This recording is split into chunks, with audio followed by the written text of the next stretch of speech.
পাগলা নেকি মোক ফালতু ভাবিছে নেকি এটা কথা মুখ্যমন্ত্ৰী হয় মই নেদেখা কথা নিলিখা কথা মই একো নকওঁ মই ফালতু মানুহ এটা নেকি যে মোক সময় দিব হেতু মন্তব্য মই কৰা নাই মন্তব্য জাস্টিস বিপ্লৱ শৰ্মা কমিটিয়ে কৰিছে মন্তব্য ৰাকেশ পালৰ মাকে কৰিছে ৰাকেশ পালৰ মাকে কৈছে তাত মই মুখেদি ক'ব নোৱাৰো মন্তব্য কোনে কৰিছে ৰাকেশ পালৰ মাকে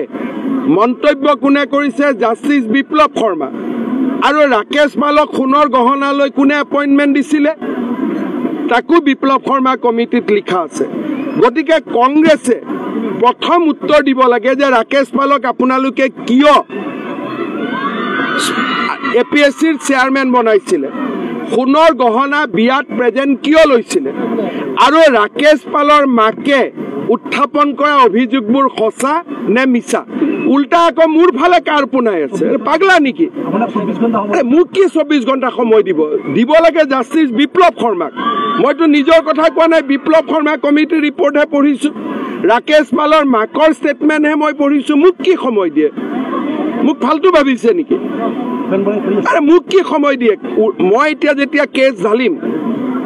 কংগ্ৰেছ বিলাক ক'ত যাব মইতো এটা কথা মুখ্যমন্ত্ৰী হয় মই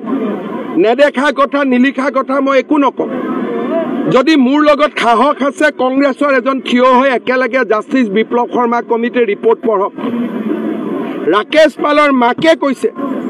যে বেয়া ঘটনা বেয়া কাণ্ড দেখি মই ঘৰ এৰি দিলো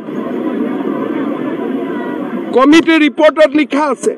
যে সোণৰ গহনা কাবাৰ বিয়াত প্ৰেজেন্ট দিলো আজিলৈকে নাই লোৱা বুলি কৈছে আৰে মোক সময় দিয়ে কিন্তু ৰাকেশ পালকে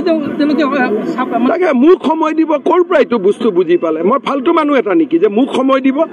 কাক সময় দিব লাগে ৰাকেশ পালক সময় দিব লাগে ৰাকেশ পালক একো কৰিব নোৱাৰে একেলগে লুটিপুটি খোৱাৰ কাৰণে